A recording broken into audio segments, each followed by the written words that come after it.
नमस्कार, simple recipe चॅनलमध्ये तुमचं खूप खूप स्वागत आहे। आज आपण डाळ वडे करणार आहोत।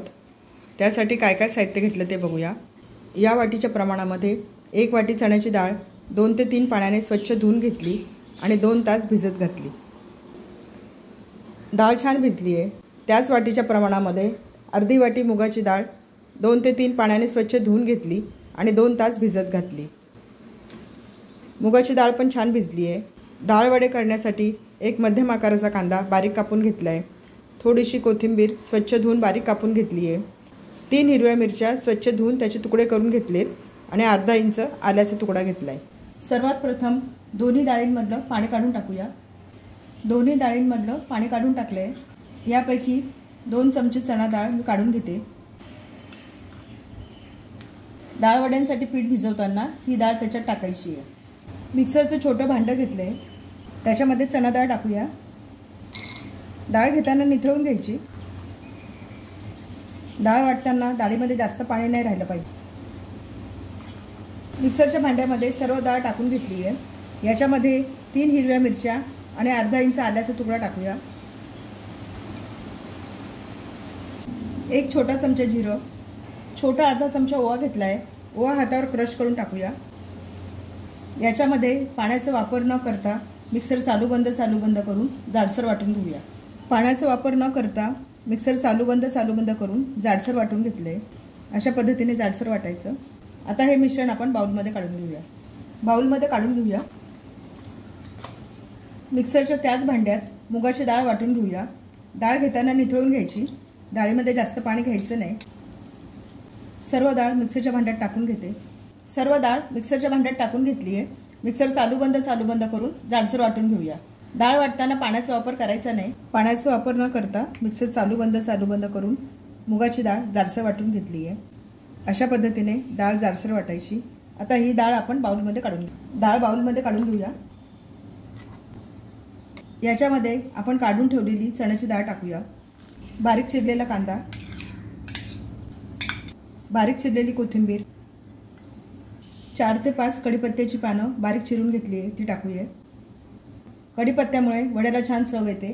छोटा पाव चमचा हिंग, छोटा अर्धा चमचा हळद, छोटा अर्धा चमचा काश्मीरी मिरची पावडर, याच्यामुळे वड्यांना छान रंग येतो। चवीनुसार मीठ। सर्व मिक्स करून घेऊया। पीठ छान मिक्स करून घेतलंय। वडे कुरकुरीत होण्यासाठी आणि वड्यांच्या पिठाला छान बाइंडिंग येण्यासाठी 2 चमचे तांदळाचं पीठ टाकूया। छान मिक्स करून घेऊया। पीठ छान मिक्स करून घेतलंय। जर तुम्हाला हे पीठ सैल वाटत असेल तर तुम्ही याच्यामध्ये अजून एखादा चमचा तांदळाचं पीठ टाकू शकता। हाताला तेल लावून घेतलंय। वडे करूया। तुम्हाला वडे किती लहान मोठे करायचे त्यानुसार तुम्ही पिठाचा गोळा घ्या। अशा पद्धतीने त्याला वड्याचा आकार द्यायचा आहे। हलक्या हाताने करायचं। याच्या कडा सारख्या करून घ्यायच्या। ताटात ठेवूया। अशाच पद्धतीने मी वडे करून घेते। वडे करून घेतले, तळून घेऊया। हे वडे थापताना जास्त जाड पण नाही आणि जास्त पातळ पण नाही असे थापायचे। हे वडे असे थापून न ठेवता हातावर थापून डायरेक्ट तेलात तळू शकतो। गॅसवर कढईमध्ये तेल तापायला ठेवले। याच्यासाठी तेल मध्यम तापून घ्यायचे। तेल तापलं का बघूया। एक छोटासा पिठाचा गोळा टाकते। गोळा पटकन वर आलाय। आपलं तेल छान तापले। वडे टाकूया।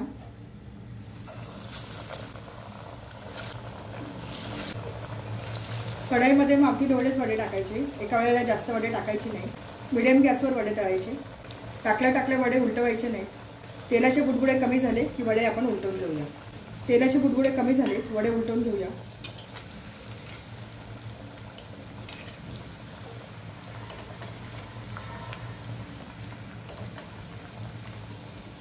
उलट पालट करून दोन्ही बाजूने वडे तळून घ्यायचे। वडे तळताना गॅस मीडियम ठेवायचा। जर गॅस कमी ठेवला तर वडे तेलकट होतात। जर गॅस मोठा ठेवला तर वडे आतून कच्चे राहतात। वडे दोन्ही बाजूने छान तळले गेलेत। आता काढून घेऊया। निथळून घेऊया। वड्यांना छान रंग आलाय। छान झालेत वडे। अशाच प्रकारे उरलेले वडे मी तळून घेते। सर्व वडे तळून झालेत। वड्यांबरोबर खाण्यासाठी मिरची तळून घेतली आहे। मिरचीवर थोडंसं मीठ टाकूया। वडे सर्व करूया। डाळ वडे तयार झालेत। तळलेल्या हिरव्या मिरचीबरोबर सर्व केलेत। छान झालेत वडे। हे वडे सॉस बरोबर, हिरव्या चटणी बरोबर खाऊ शकतो। नुसतेही छान लागतात। आपण चण्याची आणि मुगाची डाळ घेऊन हे वडे केलेत. वेगवेगळ्या प्रकारच्या डाळी घेऊनही हे वडे करू शकतो. चवीला खूप छान लागतात. करायला सोपे आहेत. रेसिपी आवडली असेल तर चॅनलला सबस्क्राईब करा.